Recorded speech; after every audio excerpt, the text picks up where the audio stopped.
There comes a quiet moment in life, no applause, no announcement, when you finally stop running after people who never slowed down for you. You stop explaining yourself. You stop proving your worth. You stop chasing. And something strange happens. The silence you feared becomes your power. The distance you chose becomes your value. And the people who once ignored you start knocking. This isn't manipulation. This isn't a game. This is human psychology, self-respect, and emotional gravity working exactly as they always have. When you stop chasing, you don't lose people. You reveal who was never meant to stay and who suddenly realizes what they lost. Let me walk you through 5 truths that explain why this happens and why it changes everything. When you chase, it rarely feels like weakness in the beginning. It feels like hope. It feels like loyalty. It feels like love, ambition, or determination. You tell yourself you're just trying harder than most people. You're being patient. You're giving more because you care more. And for a while, that story keeps you moving. It keeps you sending the message, making the call, showing up even when you're tired, even when you're not sure you're wanted. But slowly, quietly, something shifts inside the dynamic and not in your favor. Human beings don't respond to desperation the way we wish they would. They don't reward it with gratitude or depth. More often, they respond to it with distance, not always consciously, not always cruelly, but instinctively. Because when something is always available, when effort is guaranteed, when your presence requires no cost, the mind stops registering it as valuable. It becomes background noise, expected, replaceable. Think about how value works in the real world. Rare metals, limited edition watches, classic cars, original artwork, none of these are valuable because they beg to be chosen. They don't chase buyers. Their worth exists independently of demand, and that's exactly what creates demand. People lean toward what stands still in its own certainty. The same law applies to human relationships, whether we like it or not. When you chase someone, you accidentally teach them something dangerous, that your time is flexible, your boundaries are negotiable, and your self-respect is optional. You don't say those words out loud, but behavior always speaks louder than intention. If you're always the one reaching out, always forgiving without change, always adapting while they stay the same, the message lands. And once it lands, it's hard to undo. This doesn't mean the other person is evil. Most people aren't villains. They're human. They respond to incentives and patterns. If every time they pull away you move closer, they learn that distance costs them nothing. If every mistake is followed by your understanding, they learn that growth is unnecessary. Over time, they stop rising to meet you, not because they don't care at all, but because they don't have to. Self-respect works differently. Self-respect is quiet. It doesn't announce itself or threaten. It simply exists as a line you don't cross, even for love, even for approval, even for fear of being alone. When you respect yourself, you stop proving your worth. You stop auditioning for space in someone else's life. You start showing up as you are and allowing people to decide whether they can meet you there. And here's the paradox. The moment you stop chasing, your value often increases in the eyes of others. Not because you're manipulating them, not because you're playing hard to get, but because your energy changes. You're no longer reaching upward from a place of lack. You're standing still from a place of wholeness. Psychology backs this up. Studies on perceived value and attraction consistently show that people who maintain autonomy and boundaries are seen as more confident, more desirable, and more trustworthy. Confidence isn't loud, it's stable. It's the absence of neediness. When someone senses that you'll be okay whether they stay or go, they feel something shift. Suddenly, your presence feels earned rather than guaranteed. Look at everyday life. The employee who does everything without complaint is rarely promoted first. They're relied upon, not rewarded. Meanwhile, the one who does their job well but sets limits, who doesn't overextend endlessly, often commands more respect. The difference isn't talent, it's boundaries. It's the unspoken understanding that their time and energy matter. In relationships, the pattern is even clearer. When one person constantly chases, texts first, plans everything, compromises endlessly, the emotional balance tilts. The other person becomes the decider, the center of gravity, and the chaser slowly loses themselves. They become anxious, hyper-aware, constantly reading signals. That anxiety leaks into everything, and anxiety, no matter how loving its intention, erodes attraction. Self-respect brings calm, calm brings clarity, and clarity brings value. When you stop chasing, you give yourself room to breathe. You stop monitoring someone else's reactions and start listening to your own. You notice how it feels to wait hours for a reply. You notice how often you're the one adjusting. And instead of ignoring that discomfort, you honor it. You let it inform your choices. This is not about punishing anyone. It's not about withholding affection to gain leverage. It's about alignment. About deciding that you won't abandon yourself to keep someone else comfortable. The moment you make that decision, something inside you straightens. Your posture changes, your voice changes, even your silence changes. People feel that. They may not articulate it, but they sense that you are no longer chasing their approval. And approval loses its power when it's no longer sought. Suddenly, they're the ones wondering where they stand. Suddenly, they're paying attention. There's often fear in this transition.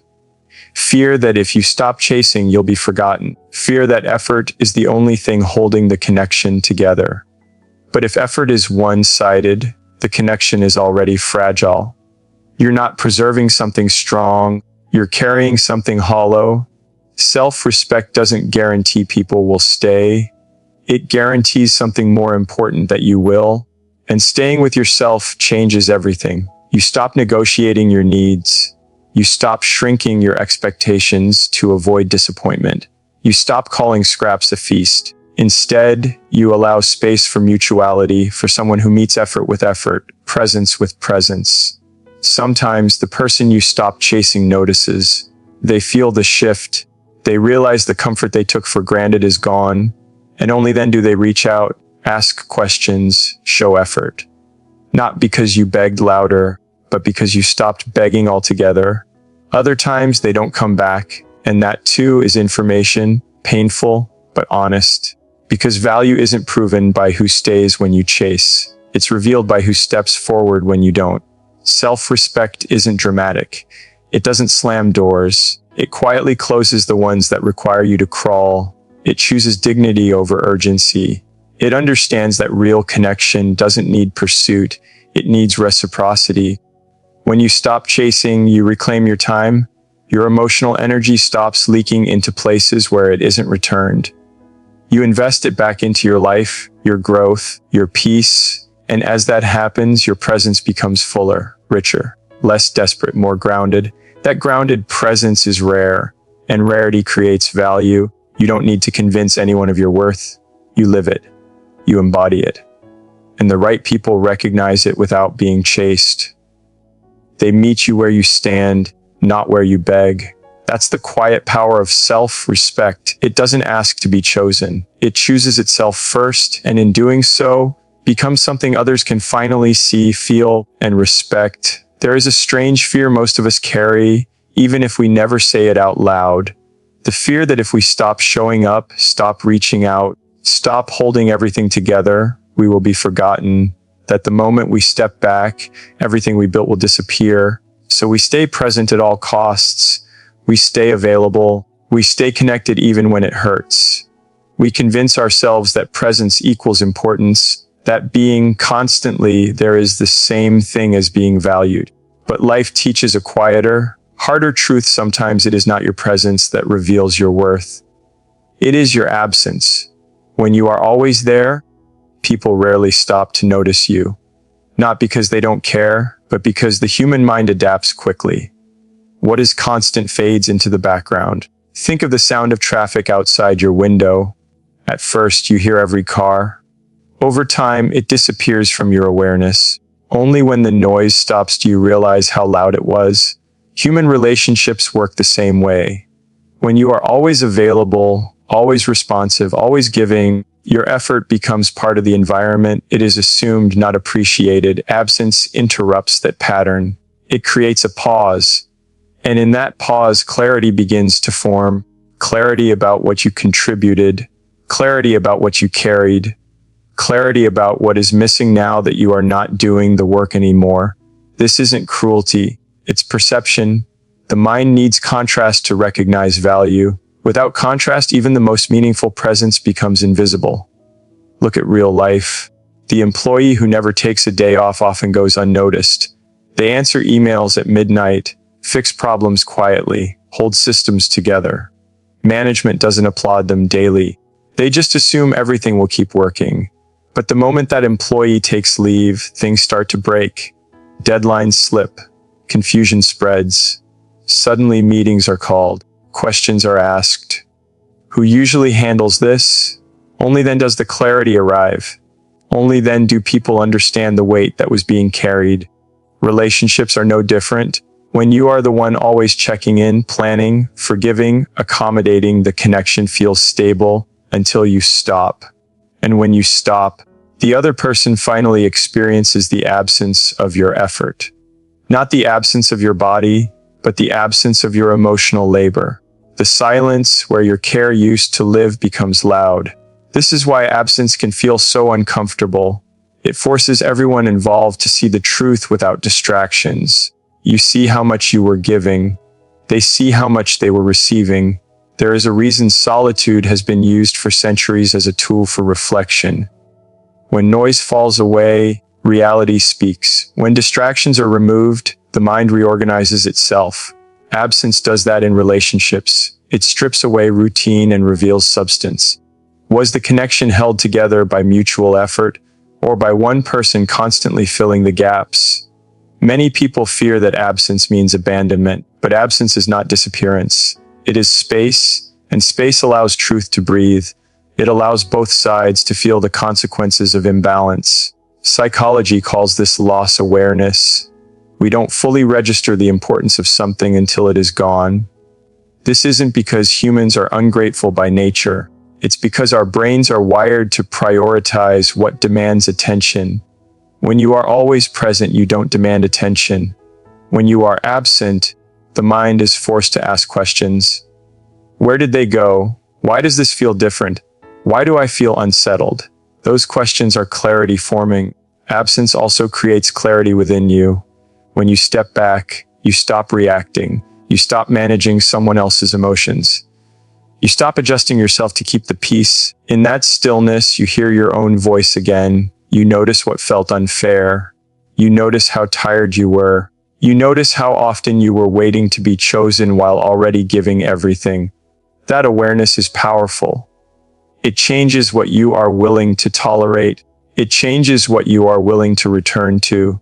Many people stay in exhausting dynamics because constant presence keeps them numb. They don't realize how drained they are because they never step away long enough to feel the difference. Absence is like stepping out of a loud room into fresh air.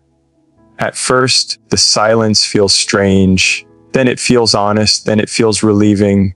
And here is the part that surprises people. Absence does not guarantee that others will come running back. Sometimes it does, sometimes it doesn't. But either outcome brings clarity. If they notice, if they reach out, if they finally express appreciation or effort, you learn something. You learn that your presence mattered more than they realized. You learn that the connection wasn't dead, it was asleep, and now it's awake. If they don't notice, if nothing changes, if silence remains, you learn something even more important. You learn that your presence was not being seen in the way it deserved. You learn that you were carrying more than your share. That knowledge hurts, but it frees you from illusions. It saves you years of trying to earn attention that was never fully available. Absence reveals truth without argument. No explanations, no speeches, no emotional negotiations, just reality unobstructed. There's a reason people often say, "I didn't realize what I had until it was gone." That sentence isn't about regret alone. It's about delayed perception. It's about clarity arriving too late. But clarity doesn't have to arrive after permanent loss. Sometimes it arrives during temporary absence, when there is still a chance to choose differently. This is why stepping back can feel like strength and vulnerability at the same time. You're strong enough to stop over giving, but vulnerable enough to face whatever truth appears in the space you create. That takes courage. It's easier to stay busy, stay present, stay distracted. It's harder to be still and let reality speak. Absence also resets power dynamics. When you are always present, the other person holds the emotional control. They know you'll be there, they know you'll respond. When you step back, the certainty disappears. Not in a manipulative way, but in a natural one. Uncertainty forces attention. Attention forces reflection. This doesn't mean you vanish to be chased. It means you step back to be honest. You give others the opportunity to meet you halfway without you carrying them there. And in that space, something shifts. Either effort rises to meet you, or it doesn't. Either way, you gain clarity you could never achieve while constantly present. Absence teaches people what presence meant. It also teaches you what you deserve. It reminds you that being needed is not the same as being valued, that consistency without reciprocity is not loyalty, it's self-neglect, that love, respect, and appreciation become visible when they are no longer automatic. You don't step back to be dramatic, you step back to see clearly, to breathe, to let truth reveal itself without force, because clarity does not come from chasing answers, it comes from creating space for them to emerge. And sometimes, the most powerful thing you can do for a relationship and for yourself is to allow absence to speak where words never could. Most people don't wake up one day and decide to disrespect you. That's the part that's hardest to accept. Disrespect usually isn't an act of aggression. It's an accumulation of permissions. Small moments where you stayed quiet. Times you laughed something off even though it stung. Situations where you said, "It's fine," when it wasn't. None of these moments seem important on their own, but together they form a pattern, and that pattern teaches people how to treat you. Every relationship is a classroom, not the kind with lectures and rules written on a board, but the kind where behavior is the lesson. What you allow becomes the curriculum. What you tolerate becomes the standard. People rarely ask where your boundaries are. They watch, they test, they learn from your responses, not your words. You can say you deserve respect all day long, but if your actions contradict that, people will follow your actions. If you answer messages that come only when someone needs something, you teach them you're on call. If you accept apologies without changed behavior, you teach them that words are enough. If you stay silent when you feel dismissed, you teach them that your feelings are optional. This isn't about blame, it's about awareness. Most of us learned this pattern early in life. As children, we learned that being agreeable kept the peace, that being easy to deal with earned approval, that setting boundaries risked rejection. So we carried that strategy into adulthood, thinking kindness meant endurance, thinking love meant flexibility without limit. But kindness without boundaries isn't kindness. It's self-erasure, and people don't respect what disappears to accommodate them. The world doesn't treat you based on your intentions. It treats you based on your standards, and standards are communicated through consistency, through what you do every time, not what you say once when you're upset. Look at how people respond to those who know where they stand. The person who calmly says no without guilt. The one who doesn't over-explain. The one who doesn't raise their voice but doesn't back down either. They're not feared. They're respected. Not because they're controlling, but because they're clear. Clarity creates safety. When people know your limits, they know how to show up for you. When your limits are invisible, people stumble into them or ignore them entirely. Think about a workplace where expectations are vague, no clear roles, no defined boundaries. Stress rises, resentment grows. People overstep without realizing it. Now think about a workplace where responsibilities are clear, where expectations are communicated. There's less conflict, not more. Boundaries don't create distance, they create structure. The same is true in personal relationships. When you don't express discomfort, people assume comfort. When you don't correct behavior, people assume permission. Silence is not neutrality. Silence is instruction. This is why self-respect often begins with discomfort. The discomfort of speaking up, of disappointing someone, of changing a dynamic that once benefited others more than it benefited you. But discomfort is temporary. Resentment is not. Resentment stays, it hardens, it turns kindness into bitterness, and eventually it poisons the connection anyway. When you finally decide to teach people differently, it can feel like you're becoming someone else. You're not. You're becoming more yourself. You're aligning your outer behavior with your inner truth. At first, people may resist. Not because you're wrong, but because you're changing the rules without warning. They were used to the old version of you, the one who adjusted, absorbed, forgave endlessly. When that version stops showing up, confusion follows, sometimes anger, sometimes guilt disguised as criticism.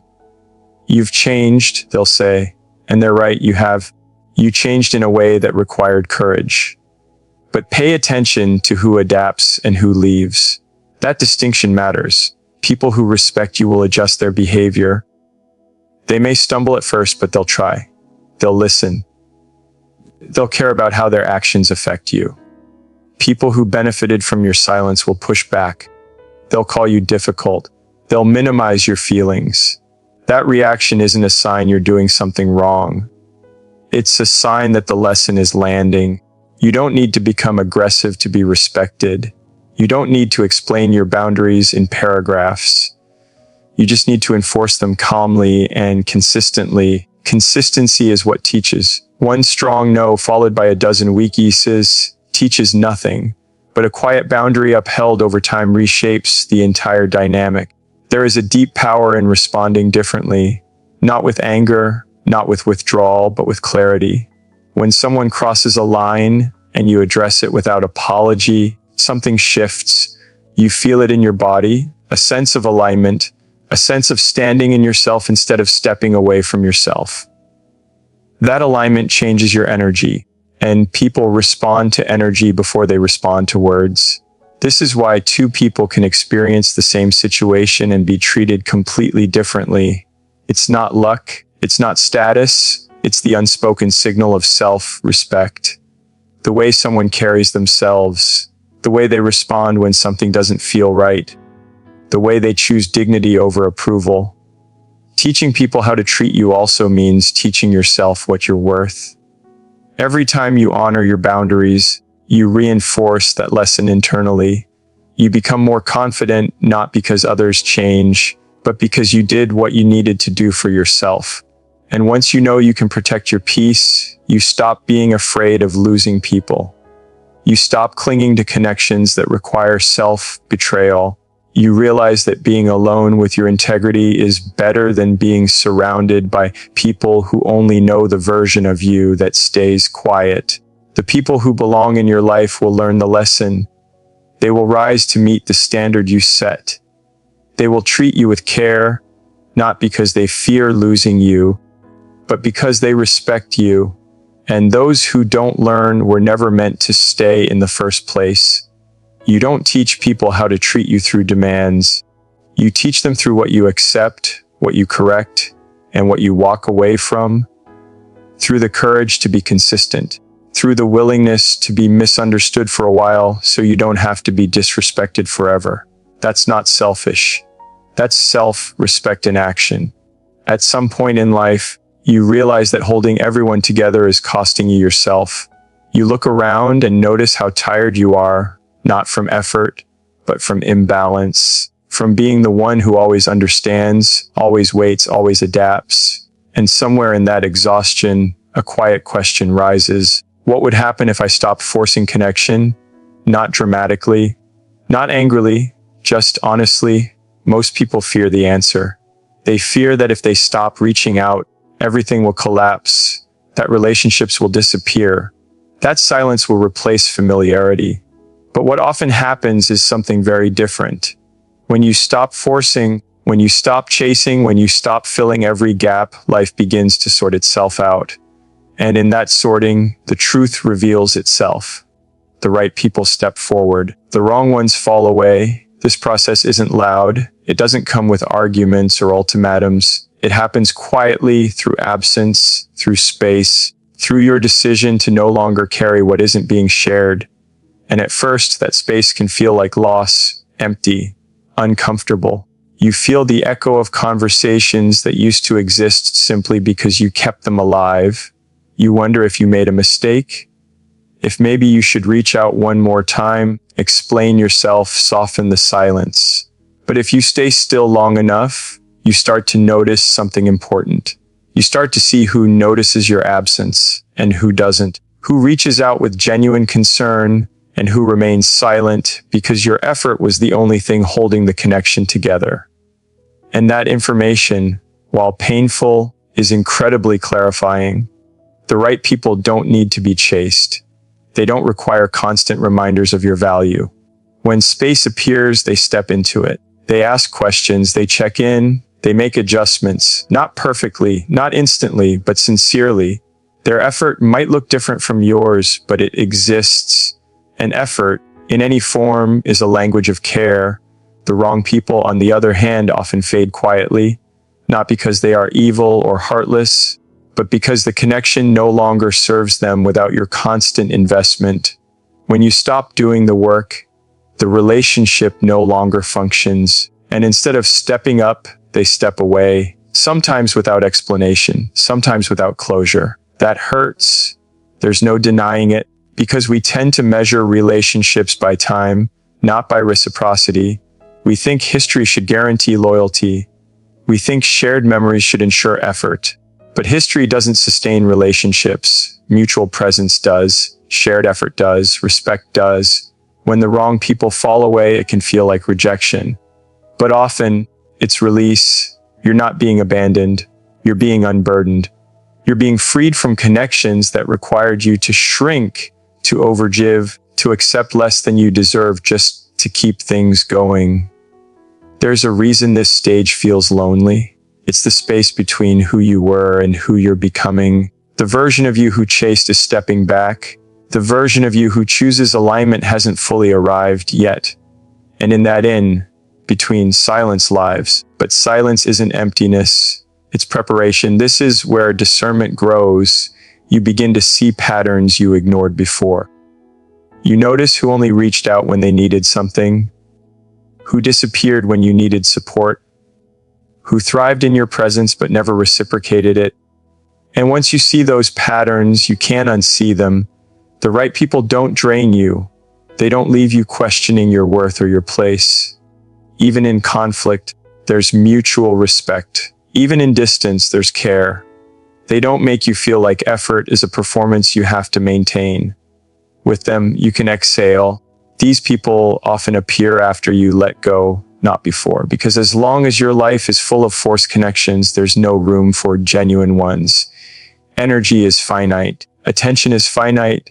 When you reclaim what you've been giving away unevenly, you create space for relationships that can actually hold you.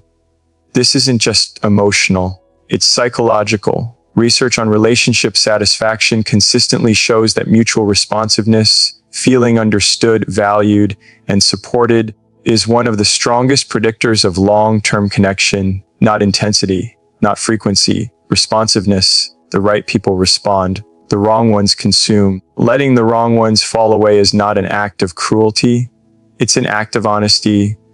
You're no longer pretending that imbalance is normal. You're no longer confusing endurance with love. You're choosing to stop watering plants that never grew, no matter how much care you gave them. Some people will accuse you of changing, of becoming distant, of no longer being the same. And they're right, you are changing. You're no longer willing to sacrifice your peace to maintain proximity. You're no longer mistaking attachment for connection. That change threatens those who relied on your old patterns. But pay attention to who stays. Pay attention to who adjusts, who listens when you speak differently, who doesn't punish you for having limits. Those are the people who belong in the next chapter of your life. The right people don't need you to perform for them. They don't require you to chase their attention. They meet you where you are, not where you beg.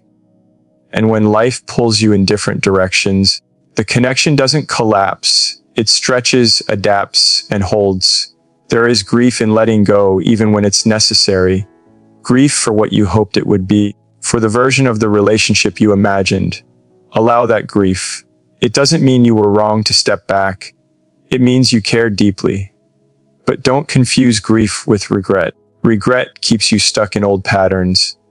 Grief moves you forward lighter, clearer, more honest. As the wrong people fall away, you start to feel something unfamiliar: peace, less noise, less obligation, less emotional management. And in that quiet, your intuition grows louder. You become more selective, not out of fear, but out of respect for your own energy.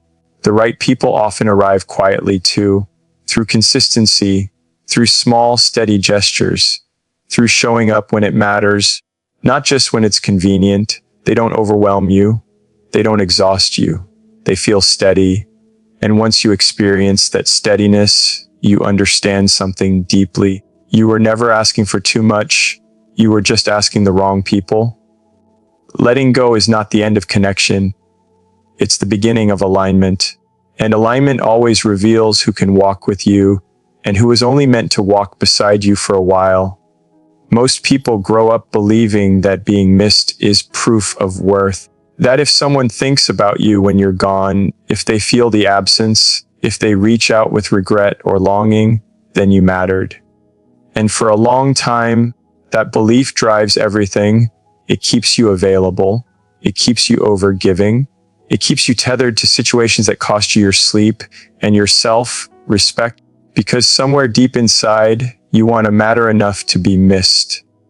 But there comes a moment, usually after you've been tired for too long, when that desire starts to feel hollow, when you realize how much of your energy has been spent trying to be unforgettable to people who never made room for you in the present. That's when a different truth begins to surface. A quieter one. You don't actually need to be missed. You need to be at peace. Being missed is about someone else's feelings. Peace is about your own state of being. One depends on external validation. The other comes from alignment. And the difference between the two changes how you live. When you chase being missed, you stay connected to what hurts you. You tolerate inconsistency because at least it means you're on someone's mind. You accept crumbs because they come with reassurance. You stay in conversations that drain you because silence feels like erasure. Over time, this teaches your nervous system that anxiety is normal and calm is suspicious. That longing is love. That rest is something you earn, not something you deserve. Peace rewires that belief. Peace doesn't arrive dramatically. It doesn't announce itself. It shows up in small, almost boring ways. In the way your shoulders drop when you stop waiting for a message. In the way your mind stops replaying conversations, searching for meaning between the lines. In the way your evenings feel longer when you're no longer emotionally on call. At first, peace feels unfamiliar, almost wrong. When you've lived in tension for a long time, calm can feel like emptiness. You might mistake it for loneliness. You might feel the urge to re-enter old dynamics just to feel something again. This is not because peace is lacking. It's because your system is detoxing from chaos. People often confuse intensity with connection. The highs and lows, the unpredictability, the emotional swings, they create adrenaline. Adrenaline feels alive. Peace feels quiet. But quiet doesn't mean shallow. It means stable. It means you're no longer surviving moment to moment inside someone else's moods. You don't need to be missed by someone who couldn't be present when you were there. You don't need to be remembered by someone who didn't listen when you spoke. Those forms of missing are not love. They're delayed awareness. And delayed awareness doesn't heal the wounds it helped create. There is a deep exhaustion that comes from waiting to be chosen. From hoping your absence will finally communicate what your presence never did.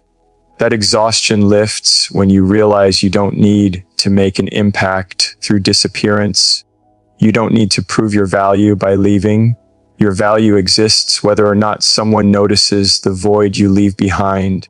Peace is choosing to stop monitoring other people's reactions. It's choosing not to measure your worth by who reaches out or who feels regret. It's understanding that your nervous system deserves safety more than your ego needs validation. When you are at peace, you stop replaying old conversations in your head. You stop wondering what you should have said differently. You stop crafting imaginary apologies or explanations that will never be heard. Your mind becomes quieter because it's no longer fighting for resolution in places where resolution was never offered. This is where true strength lies, not in being unforgettable, but in being unbothered. Not in leaving an impact, but in leaving a cycle. There's a reason so many people return to old relationships even when they know they shouldn't. It's not because they believe it will suddenly become healthy. It's because chaos is familiar. Peace requires trust. Trust in yourself. Trust that you can be okay without constant emotional stimulation. Trust that you won't disappear just because someone else stopped looking. Being at peace means accepting that some people will never understand what they lost. And that's okay. Understanding is not a prerequisite for your healing. Closure does not always come from conversation. Sometimes it comes from distance. From choosing not to reopen wounds just to feel seen. When you stop needing to be missed, you stop performing, you stop leaving pieces of yourself behind in hopes that someone will notice and call you back. You take all of yourself with you, and that wholeness changes how you move through the world. You become slower to react, more intentional with your energy, less available to drama. You start choosing relationships that feel safe, not just exciting. You listen to how your body feels around people, not just how your heart hopes they'll change. Peace is waking up without anxiety in your chest. It's going through your day without the constant background noise of expectation. It's not wondering if today will be the day someone realizes your worth. It's knowing your worth without needing confirmation. Ironically, this is often when people do start to notice. Not because you disappeared, but because you changed. Your energy becomes grounded. You no longer seek. You attract. But by then, it matters less, because peace has replaced the need to be remembered. You don't need to be the lesson someone learns too late. You don't need to be the absence they regret. Those stories are romantic, but they keep you tied to pain. You need to be the person who chose themselves in time. Peace is not passive. It's an active decision to stop participating in what harms you. To walk away without needing to be chased. To heal without being witnessed. And once you experience that kind of peace, you understand something deeply being missed is fleeting. Peace is sustainable. And in the long run, nothing is more powerful than a life lived in alignment with your own well-being. When you stop chasing, you don't become cold. You become centered. You don't lose love. You lose illusion.